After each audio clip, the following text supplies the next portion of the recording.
Bien. Bonsoir à toutes et à tous.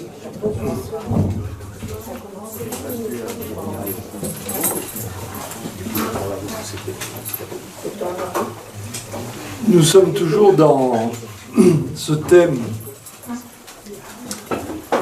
qui va nous occuper jusqu'à la fin de l'année 2024, puisque cette année, vous le savez, on a fait une proposition de réflexion sur 14 rencontres.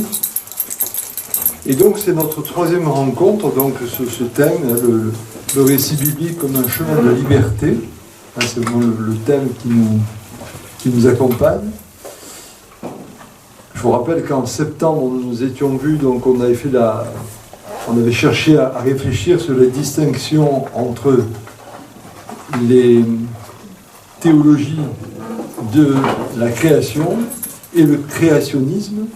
Et on avait donc travaillé sur les deux premiers récits de création du livre de la Genèse, et où on a montré donc que le créationnisme, c'était une lecture littérale des textes avec certains effets catastrophiques, alors que la théologie de la création, c'est vraiment une compréhension a posteriori de cet événement de création, puisque ces écrits ont été faits au moment de l'exil, et donc il y a eu une espèce de relecture qui a été faite pour comprendre un petit peu le sens de cette création.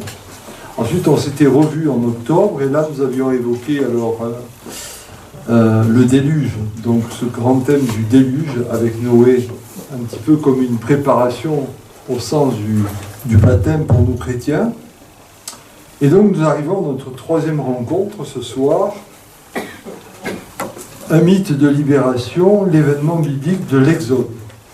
Voilà, donc nous allons travailler sur l'Exode, avec comme sous-titre l'expérience de la Pâque, prérequis du mystère pascal révélé dans le Christ Jésus. Autrement dit, nous allons faire un lien entre la Pâque juive et la Pâque chrétienne au travers de cette thématique de l'Exode. Ça va ? Oui. Alors je vous proposerai comme petite bibliographie, vous savez, vous affolez pas pour les noms, puisque de toute façon vous les retrouvez toujours, le groupe de Koinonia vous transmet les documents par la suite. Là je vous citerai 4 ouvrages qui peuvent sous-tendre notre réflexion et vous permettre d'aller plus loin que ce que je peux vous dire ce soir. D'abord, vous avez un ouvrage de l'Association catholique française pour l'étude de la Bible, l'Association catholique française pour l'étude de la Bible, qui a tenu un congrès en 2018 et dont le thème était « Exode au pluriel et migration au pluriel dans les traditions bibliques ». Exode et migration dans les traditions bibliques. Et donc, les actes de ce colloque ont été publiés en 2020 aux éditions du CERF. Voilà, donc c'est un ouvrage intéressant et qui, bien sûr, revient donc sur ce grand thème de l'Exode. Ensuite, vous avez un ouvrage d'une bibliste très connue orthodoxe, Annick de Souzenel, ouvrage qui s'appelle L'Égypte intérieure ou les 10 plaies de l'âme. Donc là, en fait, elle revient sur les 10 plaies d'Égypte et elle fait une lecture un petit peu, comment pourrait-on dire, symbolique de ces 10 plaies. Donc c'est édité chez Albin Michel en 97. Ensuite, vous avez un couple, René et André Neher. Neher s'écrivant N-E-H-E-R. Alors, René Neher était, je crois qu'elle est décédée, une historienne juive, et André Neher est philosophe, donc ce sont tous deux des contemporains. Et ils ont publié une histoire biblique du peuple d'Israël. Donc, évidemment, histoire biblique du peuple d'Israël, ça veut dire qu'ils évoquent l'Exode comme l'événement fondateur de cette histoire. Ce sont les éditions Claire Maisonneuve, Librairie d'Amérique et d'Orient, et c'était publié en 1988. Et enfin, je citerai Claude Wiener, W-I-E-N-E-R, Claude Wiener, qui est un bibliste, un prêtre de la Mission de France, donc quelqu'un de très ouvert par définition, qui est décédé l'an passé, en 2022, et qui avait publié un petit cahier évangile, le livre de l'Exode. Les cahiers évangiles, c'est vraiment excellent, je vous les recommande. Ce sont des petits fascicules très bien faits, très complets, très faciles d'accès. Vous avez beaucoup d'informations. Et là, c'est le cahier évangile numéro 54, les éditions du Cercle, 1986. Voilà pour la bibliographie. Vous voyez, elle n'est pas très exhaustive, mais déjà, si vous allez fouiller là-dedans, il y a beaucoup à travailler et à apprendre. Voilà, donc, en introduction, je rappellerai que le livre de l'Exode, porte ce titre Exodos, qui en grec veut dire sortie, et donc qui caractérise particulièrement la première partie de ce second livre de la Bible, et qui relate donc effectivement la sortie de nomades israélites hors de l'Égypte. En fait, le mot exode signifiant sortie, départ, on se souvient, ce que je vous disais la dernière fois, que ce qui traduit le mieux le mot de salut ou de libération, eh bien c'est le mot de sortie. Lorsqu'on parle de salut, on parle en fait d'une sortie. Et dès lors, l'épisode de l'Exode va devenir la grande expérience de l'histoire du salut pour Israël, et donc ce sera ce qu'on appelle l'événement fondateur de la foi d'Israël, dans le sens où, à partir de cet événement, Israël va comprendre que son Dieu est un Dieu qui sauve, qui nous fait sortir, qui nous met en état de sortie, et donc qui nous met en état d'avènement, d'adventus. Et ce livre de l'Exode, donc bien sûr va faire le récit de la sortie d'Israël de son esclavage en Égypte et de sa préparation pour hériter de la terre promise, en tant que Israël va devenir le peuple élu, et donc le peuple qui va recevoir la nouvelle alliance. Nouvelle alliance, puisqu'il y avait une alliance déjà qui avait été perpétrée avec Abraham, Isaac et Jacob, donc les fameux patriarches, et qui va être renouvelée là, non plus à travers des personnages, mais à travers un peuple. Alors ça, c'est un événement important. Et cette sortie d'esclavage d'Israël, en fait, en passant par le désert, vient symboliser d'une certaine façon notre propre voyage spirituel, au sens où nous sommes dans un monde qui peut nous apparaître comme déchu parce qu'il y a beaucoup de problèmes, de difficultés. Aujourd'hui, c'est pas moi qui vais vous apprendre ça avec tout ce qui se passe autour de nous. Et donc, comment retourner dans la présence de Dieu? Comment retourner dans la présence de Dieu? Et là, on comprend tout à coup que l'histoire de la terre promise, c'est pas un lieu géographique, mais c'est un état de transformation intérieure. Donc, en tout cas, dans cette introduction, disons que Moïse est présenté dans ce récit comme l'auteur de l'Exode. Il a été élevé à la cour royale de l'Égypte par la fille de Pharaon, on connaît tout ça, ne serait-ce que si on a vu le fameux film des 10 commandements. Et Moïse quittera ce lieu privilégié pour être maltraité avec le peuple de Dieu. C'est ce que nous dit dans le Nouveau Testament, l'Épître aux Hébreux, au chapitre 11, verset 25. Donc, après avoir fui l'Égypte, Moïse va se rendre au pays de Madian, et là, il va recevoir la prêtrise de Melchisédek. Alors, Melchisédek, c'est un personnage un petit peu nébuleux, on ne sait pas trop. On dit que c'est le roi de Salem, il apparaît très rapidement dans le livre de la Genèse. Mais en tout cas, le sacerdoce auquel va se référer Moïse et auquel se référera le Christ lui-même, c'est un sacerdoce qui s'inscrit dans les pas de Melchisédek. Et certains écrits plus ou moins reconnus, qu'on va qualifier d'apocryphes, disent que Melchisédek aurait été la première incarnation du Christ, mais une incarnation dans la gloire, c'est-à-dire qu'il s'agissait d'un roi, alors que la deuxième incarnation du Christ avec Yeshua, ce sera une incarnation dans l'humilité. En tout cas, le sacerdoce auquel va se référer Yeshua sera dans le sillage de Melchisédek, et Moïse va recevoir la prêtrise de Melchisédek des mains de son beau-père Jéthro, qui semble-t-il était un prêtre de Melchisédek. Et à partir de là, il va entendre le fameux appel de Dieu pour aller libérer son peuple de la terre d'esclavage, pour le conduire vers la terre promise. Donc, voici un peu résumé en quelques mots l'histoire. Mais attention, ce livre de l'Exode ne se cantonne pas à cela. C'est aussi un livre qui va nous parler de la loi. De la loi, cette fameuse loi que recevra Moïse sur le mont Sinaï, mais une loi qui donne des prescriptions. On va y revenir. Mais auparavant, nous voyons comment Dieu va accorder la révélation de son nom à cet Hébreu qui est miraculeusement préservé de l'extermination, et comment il va à partir de là appeler ses frères à se libérer. Donc, Moïse a dû lutter en Égypte pour obtenir de Pharaon, par des prodiges effrayants, les fameuses plaies d'Égypte, l'autorisation d'emmener ce peuple d'Israël à adorer son Dieu à travers le désert. Et c'est alors l'épisode fameux de la traversée de la mer Rouge à pied sec pour le peuple hébreu.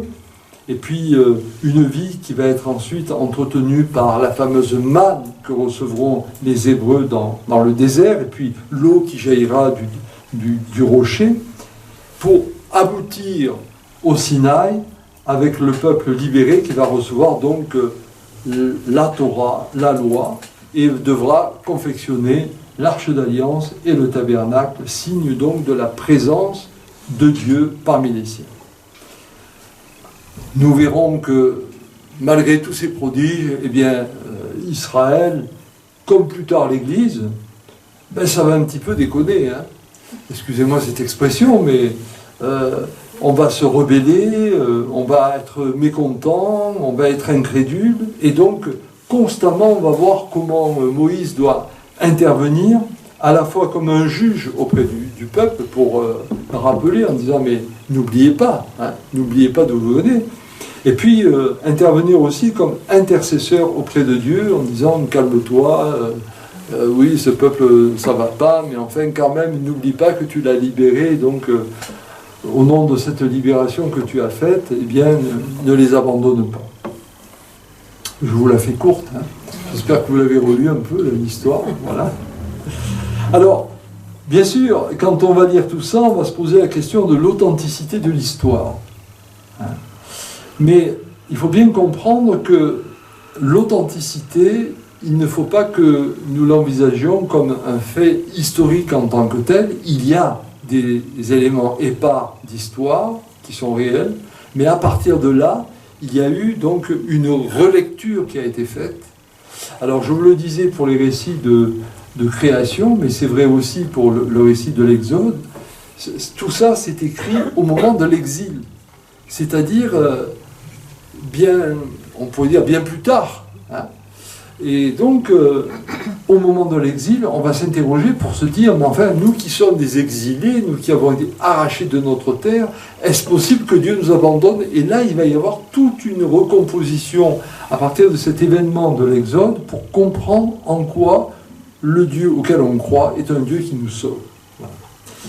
Et donc, cette question de l'historicité de l'Exode, on va la retrouver dans les 5 livres de ce qu'on appelle le Pentateuque. Le Pentateuque, je vous rappelle, en fait, ça correspond à la Torah juive, et nous, chrétiens, nous parlons du Pentateuque, les 5 livres, autrement dit, la Genèse, l'Exode, le Lévitique, les Nombres et le Deutéronome. Ce sont les 5 livres, les 5 rouleaux de la loi, si vous préférez, et qui sont assez essentiels. Après, on aura les prophètes, on aura le livre de la sagesse, on a un certain nombre d'ouvrages comme ça dans le Premier Testament. Mais là, ces 5 livres-là sont les livres fondamentaux qui constituent le cœur de la Torah. Alors, traditionnellement, on attribue ce Pentateuque, ces 5 livres, on l'attribue à Moïse. Mais en fait, la critique moderne au niveau exégétique montre que nous avons diverses couches, de diverses provenances. Et Moïse n'a pas pu d'ailleurs écrire jusqu'à la fin le Pentateuque, puisque quand on termine le Pentateuque, il est question de la mort de Moïse. Alors, on ne voit pas comment Moïse aurait pu écrire sur sa propre mort. Donc on comprend bien qu'il y a un rédacteur ultérieur qui a mis une dernière main. Donc l'essentiel, c'est vraiment de nous rappeler que ce contenu de ces 5 livres qu'on appelle le Pentateuque, mais particulièrement le contenu de ce 2e livre biblique, celui de l'Exode, il ne faut pas le prendre comme une vérité historique en tant que telle, il faut le prendre vraiment comme une parabole de la vie des fidèles dans le peuple de Dieu, qu'il s'agisse d'Israël ou qu'il s'agisse du nouvel Israël, c'est-à-dire l'Église pour nous chrétiens. Et dès lors, la Bible, en nous parlant des 40 années passées par Moïse dans le pays de Madian, et puis ensuite les 40 années du peuple d'Israël errant dans le désert, eh bien la Bible veut nous dire la longue patience de Dieu vis-à-vis de nous et le sens des épreuves que nous pouvons rencontrer pour nous dépouiller. Et donc nous dépouiller, ça nous rappelle aussi un peu Saint Paul, passer de l'homme ancien à l'homme nouveau, pour finalement retourner au Père. Et le Père, bien sûr, il est représenté par la terre promise. Donc c'est pas, je vous le redis, un pays en tant que tel, mais c'est un état d'être. Voilà. Donc ces quelques éléments rappelés d'introduction. Comment allons-nous déployer notre réflexion ce soir? Eh bien, autour de 6 axes. D'abord, redire quelques mots sur le contexte historique du livre de l'Exode, car si on ne peut pas parler d'une réalité historique, il y a quand même un contexte historique qu'il faut repréciser. Voilà. Ensuite, deuxièmement, nous verrons l'événement de l'Exode en lui-même. Puis, nous reviendrons sur la question fondamentale de la loi, parce que souvent la loi pose problème, surtout pour nos chrétiens, puisque le Christ apparaît comme celui qui a remis en cause la loi. Puis, comment la loi apparaît ici comme une balise nous permettant un chemin vers la sainteté. Qu'est-ce que veut dire la sainteté? Souvent on confond la sainteté avec une espèce de perfection, mais ce n'est pas du tout cela. Et on en a reparlé dernièrement à propos de la Toussaint, la Toussaint, tous les saints, mais qu'est-ce que la sainteté? Et puis nous verrons ensuite combien ce passage de l'Exode, en réalité, c'est une parabole de la rédemption. Nous sommes appelés à la rédemption, au salut, donc c'est une parabole qui nous parle de la rédemption. Et enfin, quelques éléments de théologie qui parcourent ce livre de l'Exode. Ça va? Voilà. Et après ça, nous entrerons dans le débat habituel. Et là, mesdames, je vous attends. Alors... Oui, il y a les messieurs, mais souvent ils dorment, les messieurs. Alors d'abord, le contexte historique du livre de l'Exode. Ce livre de l'Exode commence par la mort de Joseph et se termine par la dédicace du tabernacle. Donc, nous ne savons pas exactement combien d'années sépare le chapitre 50 de la Genèse, autrement dit, le dernier chapitre du premier livre de la Bible, la Genèse, du premier chapitre de l'Exode. Alors, vous avez 4 passages qui nous disent qu'en fait, entre ces deux, c'est-à-dire entre la fin de la Genèse et le début de l'Exode, il se serait déroulé à peu près 400 ans, 4 siècles. Ces 4 textes, ce sont d'abord le livre de la Genèse, le chapitre 15, les versets 13 à 16, qui nous parlent d'une période ensuite de 400 ans qui vont s'écouler. Vous avez ensuite le livre de l'Exode au chapitre 12, le verset 40 à 41, qui parle aussi de cette période de 4 siècles. Vous avez les Actes des Apôtres au chapitre 7, verset 6 dans le Nouveau Testament, qui nous parle également de cette période. Et puis l'Épître aux Galates de Saint Paul, qui nous parle également au chapitre 3, verset 17, de cette périodicité de 4 siècles. Donc, grosso modo, à travers cette période de 4 siècles, ce dont il est question, c'est, ça nous fait remonter, si vous voulez, au début de la période avec la venue de Jacob en Égypte. Je ne sais pas si vous vous rappelez un peu l'histoire, mais Jacob, donc à un moment donné, avec ses fils, ils connaissent une disette, pour ne pas dire une famine même terrible, et donc il envoie ses fils en Égypte, parce qu'à ce moment-là, l'Égypte, eh bien, c'est la grande puissance, et les fameux fils de Jacob, en fait, étaient très jaloux d'un des frères, c'était le fameux Joseph, et donc il l'avait vendu à des nomades. Voilà. Et puis le fameux Joseph se retrouve gouverneur de l'Égypte, et voilà. Donc voilà comment va commencer cette histoire des fameux 400 ans. Et donc là, on va voir comment, à partir de là, ces quelques Hébreux vont constituer une véritable population importante, puisqu'on va nous parler petit à petit, il va y avoir une prolifération, et on va nous parler de 600 hommes, de 600 000 hommes, ce qui représente en gros une population de 2 millions de personnes, parce qu'à l'époque on compte les hommes et on ne compte pas les femmes et les enfants. Excusez-moi mesdames. Voilà. Donc c'est le livre de l'Exode, chapitre 1er, verset 12, qui nous parle de 600 000 hommes. Et puis vous avez aussi le chapitre 12 de l'Exode, le verset 37. Autrement dit, 600 000 hommes, ça fait à peu près 2 millions de personnes. Donc on voit que c'est une population qui devient importante. Alors là, on a un arrière-fond historique qui, pour le coup, est réel. Cet arrière-fond historique remonte à peu près à la période du 2e millénaire avant notre ère. Et on avait des tribus hébraïques qui étaient tombées en esclavage en Égypte. Mais en fait, il n'y avait pas que les Hébreux qui étaient en esclavage. Vous avez toute une forme de population qui était là, plus ou moins, dans les déserts. Et de temps en temps, donc, les Égyptiens les récupéraient pour en faire soit des mercenaires pour ces armées, soit pour en faire des ouvriers, gratuitement, bien sûr, parce que ça devenait des esclaves, pour les constructions.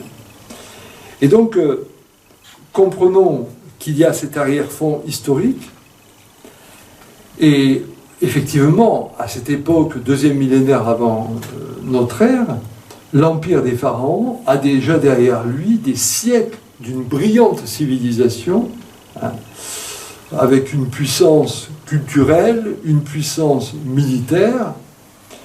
Et donc, finalement, à partir de cette réalité, eh bien, quelques peuplades hébraïques vont se retrouver en situation d'esclavage, et là, eh bien, va se constituer alors cette histoire de la sortie d'Égypte. Nous allons y revenir.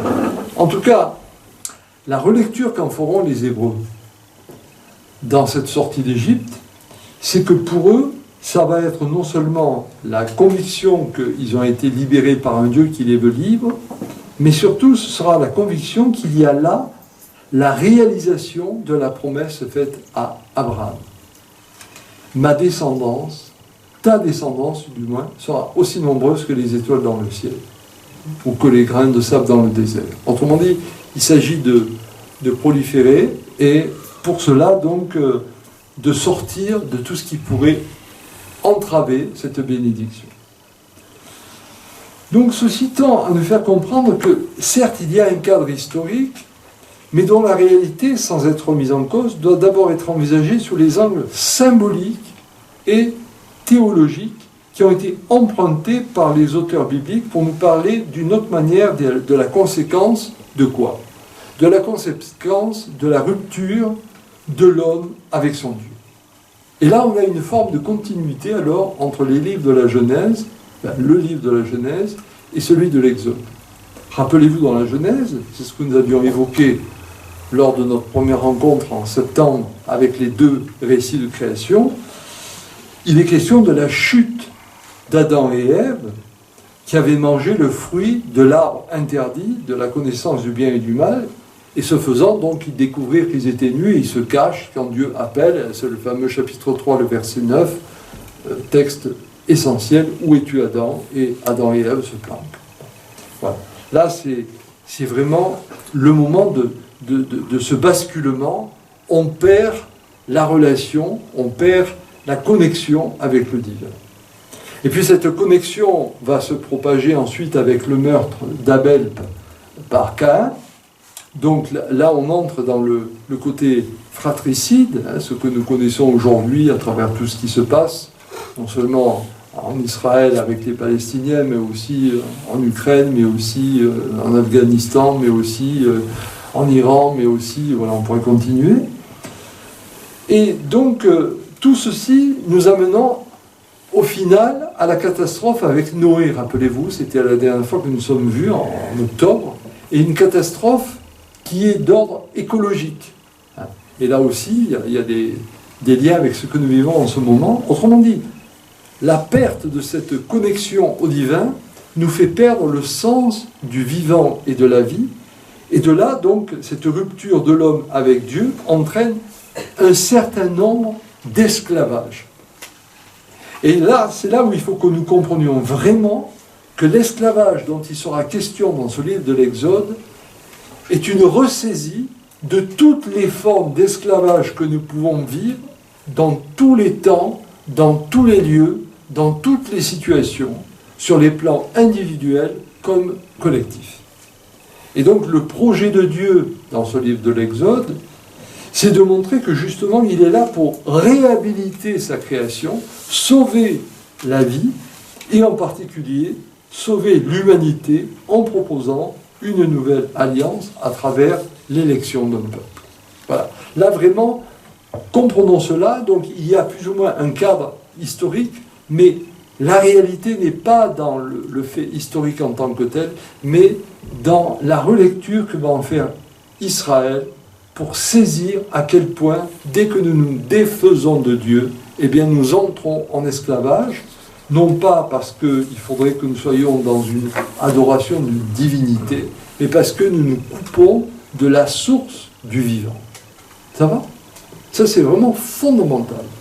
Si on ne comprend pas ça, on ne comprend pas en quoi ce livre de l'Exode est l'événement fondateur de la foi d'Israël. J'en arrive alors à mon deuxième point, l'événement de l'Exode en lui-même. On peut dire que dans le livre de la Genèse, si le départ d'Abraham dans le livre de la Genèse correspond au commencement de la foi, rappelez-vous, et c'est le chapitre 12 de la Genèse, quand Dieu dit à Abraham, quitte le pays de tes pères pour aller vers le pays que je te donnerai, et que Annick de Souzenel traduit, quitte le pays de tes pères pour aller vers toi. Donc c'est le fondement de la foi, Abraham apparaît comme le père de la foi. Eh bien, on peut dire que l'Exode, lui, c'est le livre qui vient acter la naissance d'Israël en tant que peuple. Voilà, donc Abraham acte la réalité de la foi qui vient nous rejoindre en tant qu'individu, et le livre de l'Exode nous rejoint en tant que nous sommes élus, mais sur un plan plus collectif. Alors Moïse avait connu un premier exil lorsqu'il avait dû quitter le pays de sa naissance, puisqu'il était un prince d'Égypte, et qu'à partir du moment où il va défendre un Hébreu maltraité, eh bien il va être rejeté, et là il va devenir donc un simple berger en terre étrangère, et d'où après cette répétition, n'oublie pas que tu as été étranger en terre étrangère, donc je pense que là, on avait certains religieux qui devraient s'en rappeler. Bref. Et donc, c'est en tant que berger qu'il va entendre sa vocation d'être le libérateur du peuple hébreu. Donc, après avoir quitté l'Égypte, le peuple élu va recevoir la Torah au mont Sinaï, et la loi, en fait, pourquoi elle est donnée au mont Sinaï à ce peuple? Eh bien là, le livre de l'Exode nous apprend ceci, nous apprend que la loi ne pouvait pas être donnée à Adam. La loi ne pouvait pas être donnée à Noé. La loi ne pouvait pas être donnée aux patriarches parce que la loi ne pouvait être donnée qu'à la génération de Moïse, au sens où ils ont vécu, ces gens-là, la servitude et la libération. Et donc la loi, c'est vraiment ce qui vient attester du sens de la liberté à laquelle nous sommes appelés. Tant que l'on n'a pas fait l'expérience de la servitude, eh bien, on ne peut pas comprendre le sens de la libération à laquelle nous sommes appelés, et donc le sens de la loi telle qu'elle va être déclinée. Au passage, rappelons-nous, quand par exemple Ratzinger et Jean-Paul II ont coupé la tête aux théologies de la libération en Amérique latine, même si effectivement ça s'était trop politisé, c'était devenu trop des lectures marxisantes, mais n'empêche que d'avoir coupé la tête aux théologies de la libération, on a installé de braves gens du renouveau charismatique, mais qu'est-ce qu'on a fait? On a fait des gens qui sont dans le religieux, mais qui ne sont plus dans la sortie, c'est-à-dire sortis de notre situation d'esclavage. Et donc on n'est plus dans ce mouvement du vivant, aller vers quelque chose qui fasse que nous redevenons des êtres debout, libres. Voilà. Donc là, vous voyez l'implication, et dans ce sens, la loi est vraiment une loi qui est là pour nous remettre debout et non pas pour nous enfermer dans des prescriptions. Ça va être tout le débat de Jésus ensuite, dans le Nouveau Testament. Et donc tous les biblistes dignes de ce nom vont rappeler l'importance du désert pour aller vers cette libération et pour aller vers cette compréhension de ce qu'est la loi. Et donc du coup, le désert apparaît comme un lieu sans frontières pour recevoir la Torah. Pas de frontières, pas de limites. C'est une façon de déterritorialiser le message de la Torah. La Torah n'appartient pas à une terre. La Torah n'appartient pas à un peuple en tant que tel, elle appartient au peuple à partir du moment où il se met en mouvement de sortie d'esclavage pour aller vers la liberté. Et du coup, eh bien, on comprend que derrière cette notion de l'Égypte et du désert et de la terre promise, nous avons là des éléments qui viennent nous dire le sens de ce que sera l'exode véritable. Et donc, à la fin de sa vie, Moïse, nous le savons, va mourir sur le mont Nebo, c'est-à-dire un mont qui se trouve en face du pays de Canaan, donc en face de la terre d'Israël. Cela revient à dire que Moïse va mourir sans pouvoir entrer dans la fameuse terre promise. Et ça, c'est fabuleux. Pourquoi? Parce que ça nous fait comprendre que celui qui a permis ce processus de l'exode, il finit en exode. Il ne va pas s'installer au pays de Canaan. Ce sera Josué et le reste qui vont s'installer. Mais lui, il ne s'y installera pas. Et donc c'est une manière de nous faire comprendre que l'exode, c'est une réalité ontologique qui doit constamment nous habiter jusqu'à la fin de notre cheminement terrestre. Et au point même qu'on ne sait pas où a été enterré Moïse.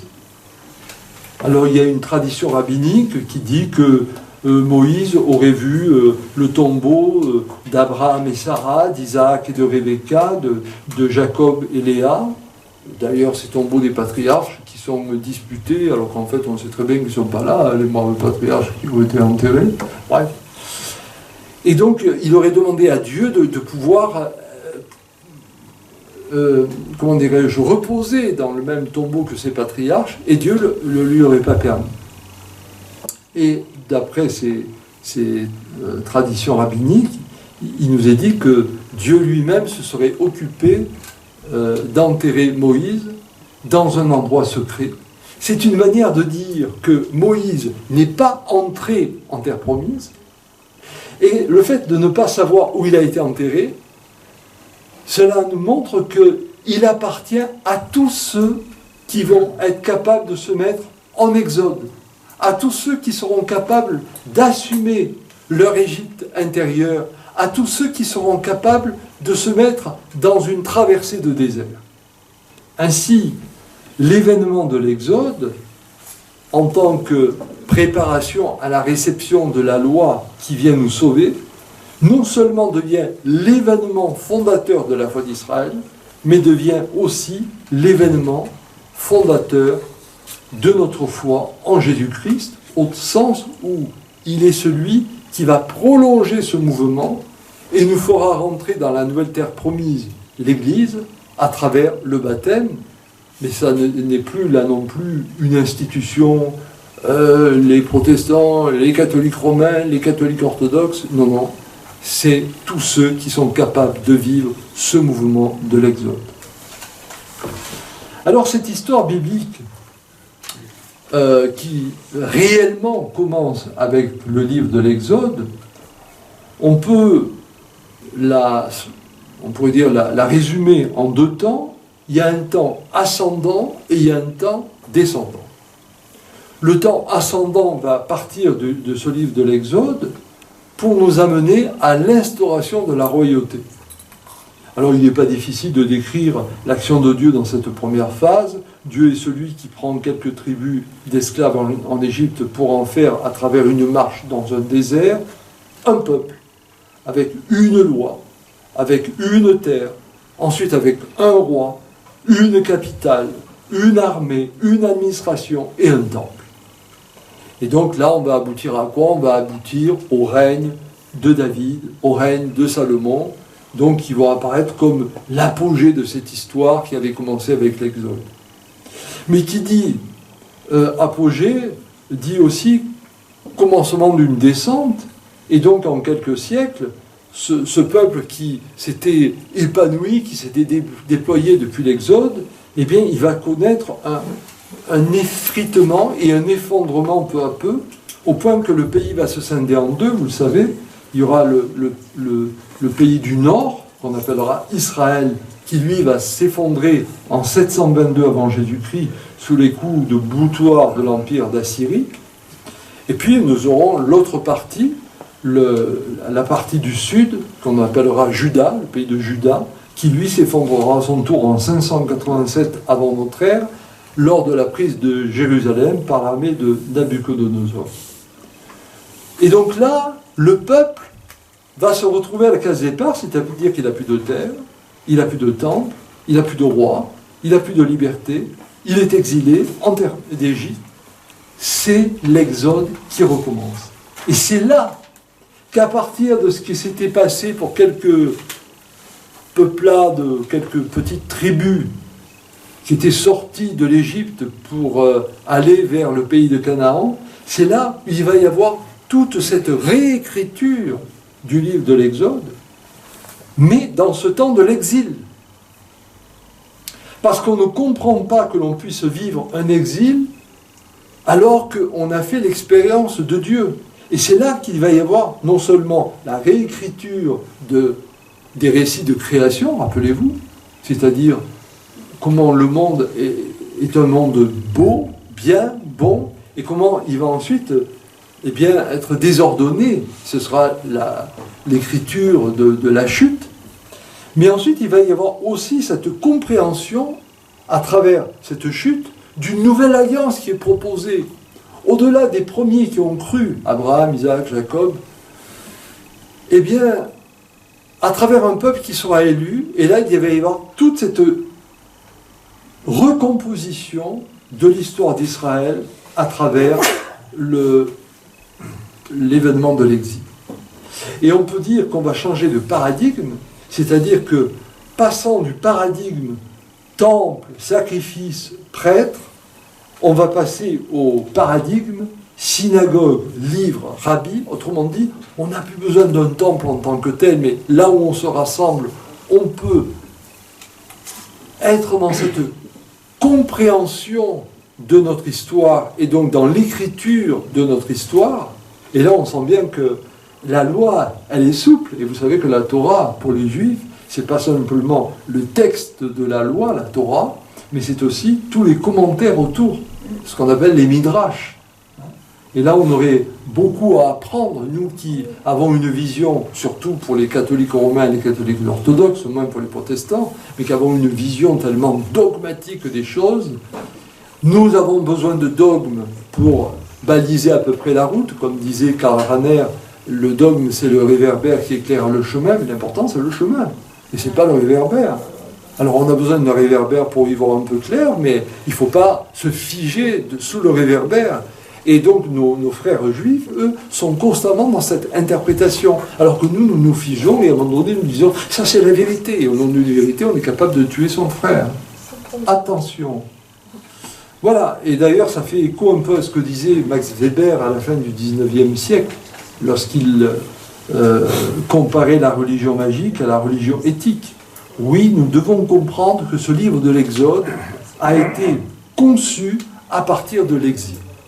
Et partant de là, donc, oui, il y a plus ou moins quelques éléments épars d'histoire, mais vraiment, il y a cette compréhension que nous sommes en exil parce que nous avons oublié notre connexion avec Dieu, et donc nous sommes tombés en esclavage. Et comment, relisant l'histoire alors de la sortie d'Égypte, on comprend que notre Dieu est un Dieu qui nous met en exode, en sortie d'esclavage, pour aller vers le pays où coulera le lait et le miel.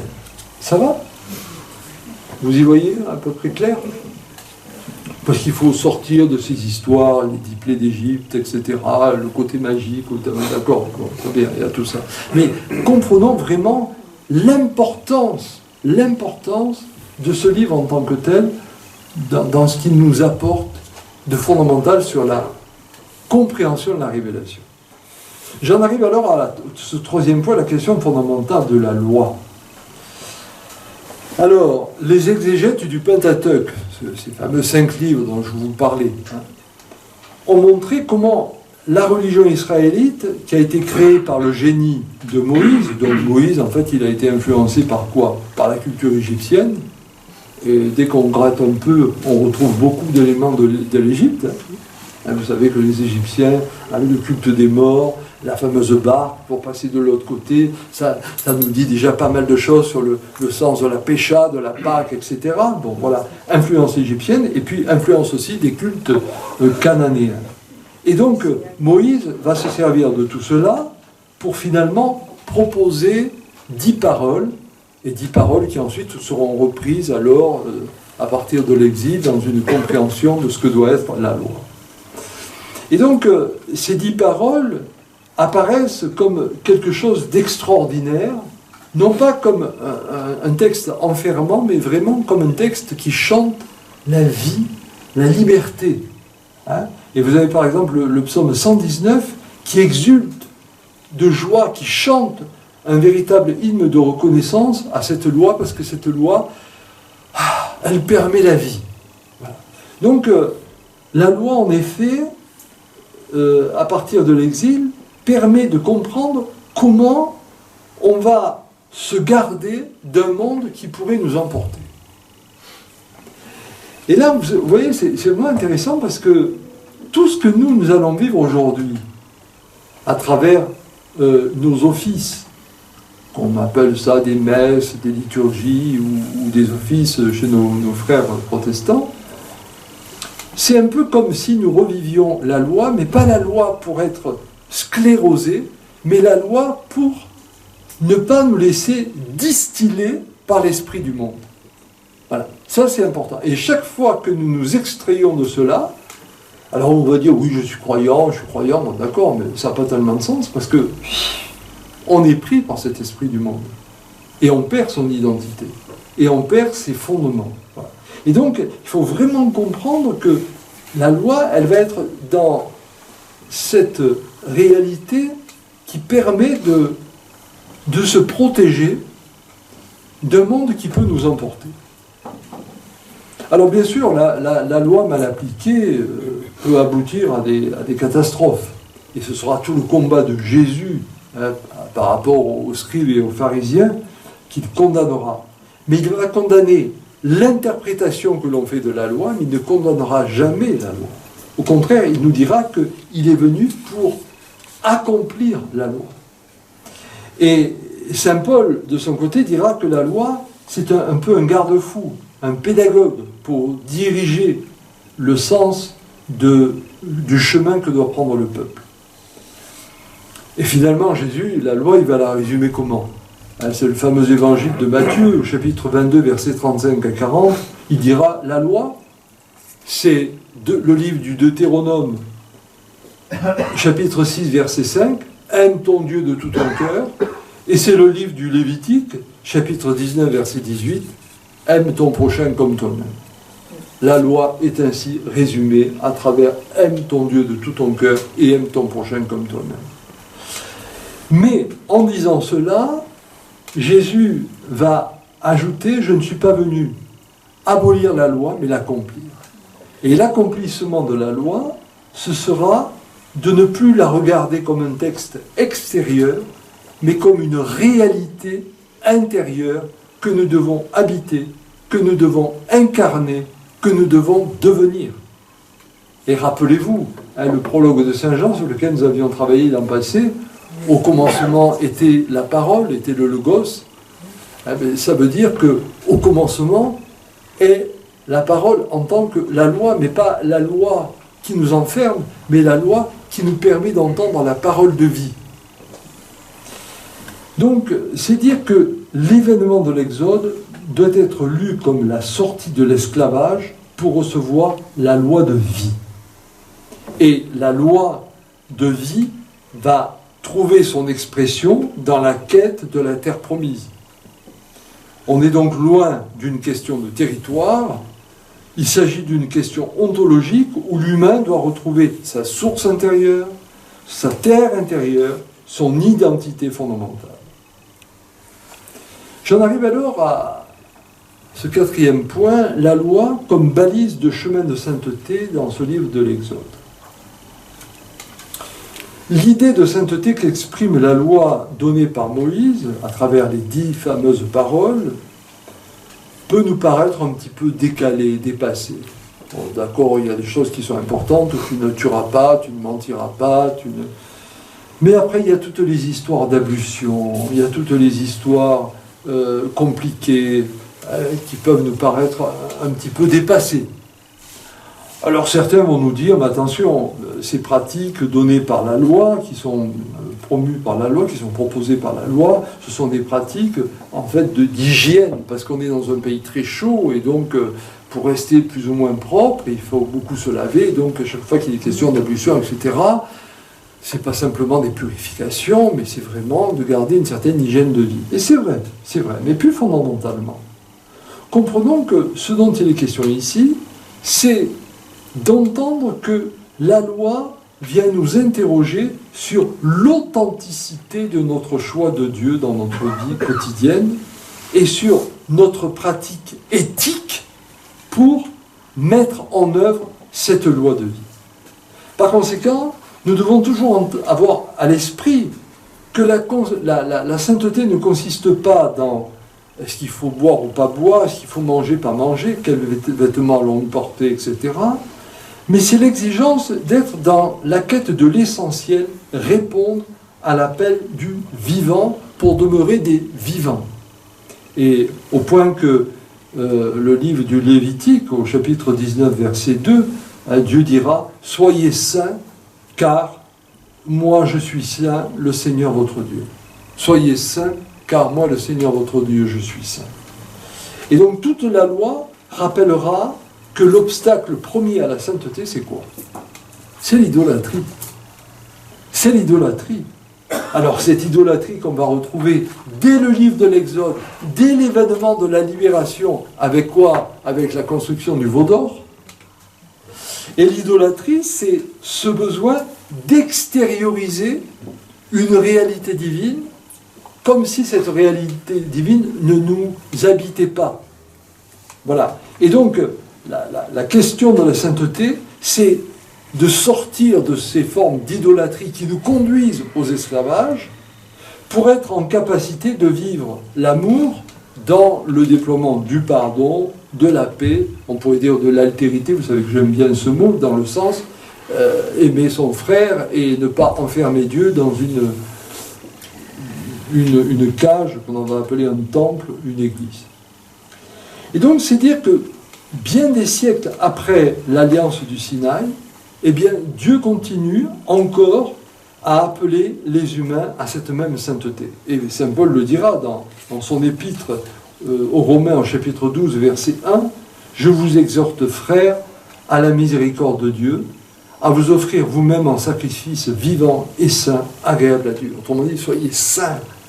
Et Saint Pierre aussi le dira dans sa première épître au chapitre 2, verset 9, « Vous êtes la race élue, le sacerdoce royal, la nation sainte, le peuple que Dieu s'est acquis, pour que vous proclamiez ces hauts faits, etc. » Donc nous devons comprendre que si Dieu a choisi Israël, puis l'a délivré de la servitude, puis a organisé sa vie à travers la loi, c'est pour permettre à Israël d'incarner la présence divine dans le monde auprès de toutes les nations.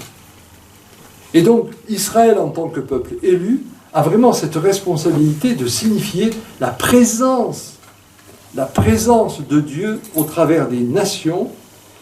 Et donc tout ce qui sera donné sur l'organisation familiale, sociale, nationale, religieuse de ce peuple élu, c'est pas simplement pour en faire une espèce de bande à part, mais c'est vraiment pour qu'ils deviennent,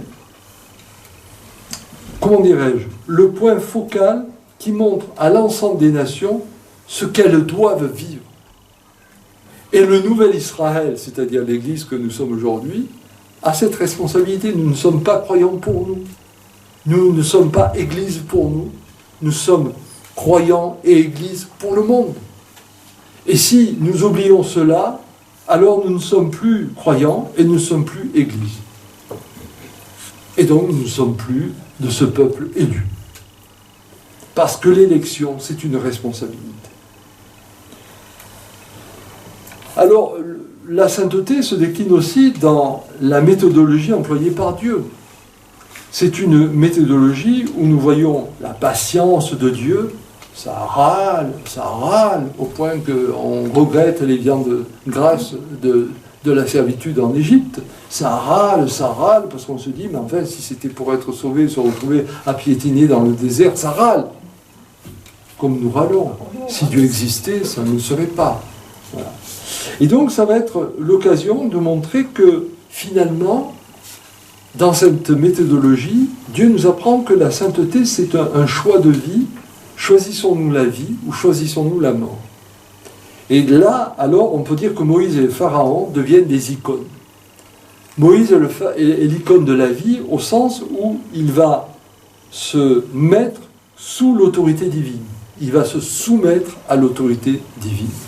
Et la soumission ici, il faut l'entendre non pas comme je subis, mais la soumission, il faut l'entendre sous la mission. Tu es sous la mission que je t'ai donnée. Ah, c'est vraiment très très important. Et alors que Pharaon, lui, va résister. Et dans cette résistance, qu'est-ce qui va se passer? Eh bien, Moïse va apporter la liberté, la libération, et Pharaon va apporter la mort. Et donc, dans toutes les catastrophes que nous pouvons vivre, sur un plan personnel comme collectif, au plan écologique, au plan social, au plan économique, avec les guerres, etc., comprenons que nous sommes dans ce choix. Et donc, la sainteté, c'est notre capacité à choisir le vivant et non pas le mortifère. Voilà. Donc, c'est pas un état de pureté, de perfection. C'est pas vrai. Parce que nul n'est pur. Nul n'est parfait, sinon Dieu. Mais la sainteté, c'est un chemin, et c'est donc une sortie incessante de ce qui pourrait nous enferrer. Alors ça peut être vrai dans l'histoire d'un couple qui tout à coup éclate, parce qu'on s'était enferré. Ça peut être vrai dans l'histoire d'une famille, parce que d'un coup, frères et sœurs, on ne s'entend plus. Ça peut être vrai dans l'histoire d'une nation. C'est vrai à tous les niveaux. J'en arrive à mon cinquième point, l'Exode, une parabole de rédemption. Tout ce que je viens de rappeler rapidement nous rappelle donc ce message principal. Le livre de l'Exode, donc ce deuxième livre du Pentateuque, se présente comme une parabole qui nous dit le sens du salut. En premier lieu, nous voyons que la puissance de Dieu se déploie dans les fameux fléaux qui viennent frapper l'Égypte, le pays oppresseur. Et donc, on se dit, mais pourquoi être passé par cela ? Dieu aurait pu libérer son peuple sans pour autant frapper l'Égypte. Et d'ailleurs, c'est toujours un petit peu faire attention, vous savez, dans la nuit de Pâques, rendez grâce au Seigneur car il est bon, car éternel est son amour, il a tué les premiers-nés d'Égypte, éternel est son amour. Les gens qui viennent là pour une fois à Pâques, ils ouvrent les yeux comme ça, ils se disent, mais c'est quoi ça, hein? Voilà. En fait, donc, ce dont il est question là, c'est une manière pour Dieu de montrer qu'il a mené un combat terrible face aux forces de l'ombre, face aux forces de la mort. Et là, on le comprend dans le livre de l'Exode, chapitre 9, le verset 16, quand Dieu dit à Pharaon, « Voici pourquoi je t'ai maintenu, pour te faire voir ma force et qu'on publie mon nom par toute la terre. » Autrement dit, il y a un véritable combat qui se mène là et qui va nous amener à comprendre que ces forces dont se prévalent les Égyptiens au travers de leur divinité, et au final la divinité qu'est le Pharaon, eh bien ces divinités-là, ces forces-là, elles ne tiennent pas devant le Dieu véritable. Ça, c'est le premier sens de la rédemption qui apparaît dans cette parabole. Nous sommes sauvés dans le sens où nous devons comprendre que nous sommes aux prises avec un combat spirituel entre les forces de l'ombre et les forces de lumière. Ensuite, on va voir comment, à travers les plaies qui tombent sur l'Égypte, Israël va être protégé petit à petit, et notamment à partir de la 4e plaie sur la vermine. À partir de la vermine, donc, les plaies qui tombent sur l'Égypte ne tombent plus sur le peuple d'Israël, et finalement, la grande libération va se faire au moment où arrive la mort, donc c'est la plaie ultime, et face à cette plaie ultime, eh bien, on va être sauvé parce qu'on va mettre le sang de l'agneau sur les linteaux des portes. Et là, c'est vraiment très beau au niveau de la symbolique, parce que la porte, c'est ce qui permet la sortie, et le sang, c'est la signification de la vie, le sang, c'est la vie, et mettre le sang de l'agneau, l'agneau, c'est la pureté, mettre le sang de l'agneau sur les linteaux des portes, c'est de dire que par la vie régénérée dans une forme de pureté, eh bien, nous pouvons sortir de ce qui nous enferrait et aller vers cette terre promise. Et cette sortie à partir du sang de l'agneau sur les linteaux des portes, on va le vivre nous avec le sang du Christ sur la croix, qui sera celui qui nous fait sortir autrement. Alors là aussi, attention, ne disons pas « le sang du Christ nous sauve, il y a 2000 ans, il est mort sur la croix et grâce à ce sang, nous sommes sauvés ». Là, à nouveau, nous tombons dans une forme d'extériorité, hein, et donc nous construisons de nouveaux faux d'or. Attention, non, le sang du Christ nous sauve au sens où il nous révèle que nous devons être capables de donner notre propre sang pour la nouvelle vie. Celui qui veut me suivre, qu'il prenne sa croix. Autrement dit, celui qui veut me suivre, qu'il donne sa vie.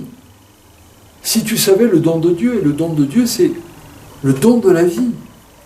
Voilà, donc le sang du Christ va nous sauver dans la manière où il nous initie nous-mêmes à devenir don de nous-mêmes. Ça va ?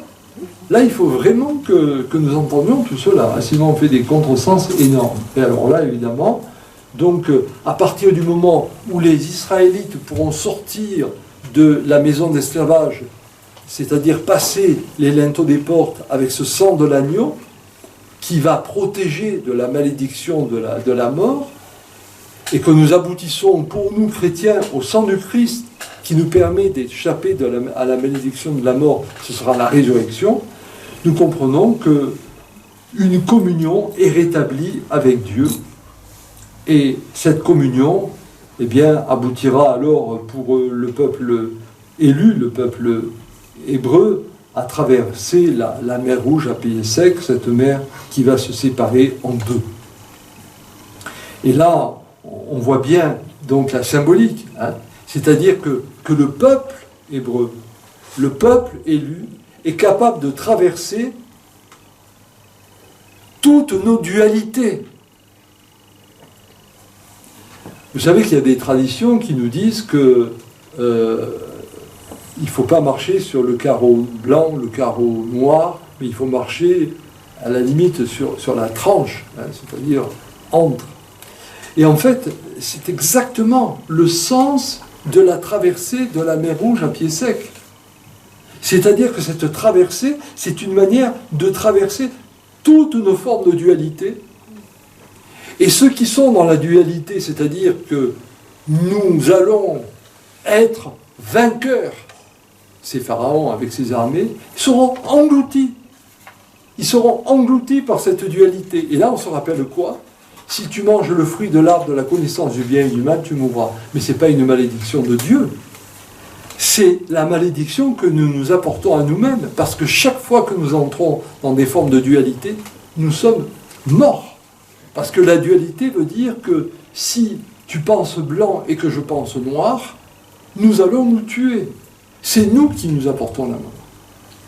Et voici donc le sens de cette traversée, non seulement de la mer Rouge à pied sec, mais aussi le sens de la traversée du désert. Donc, oui, le livre de l'Exode est une parabole de libération, une parabole de salut. J'en arrive enfin à mon dernier point, et après je vais vous laisser la parole. La théologie donc qui se décline dans ce livre de l'Exode.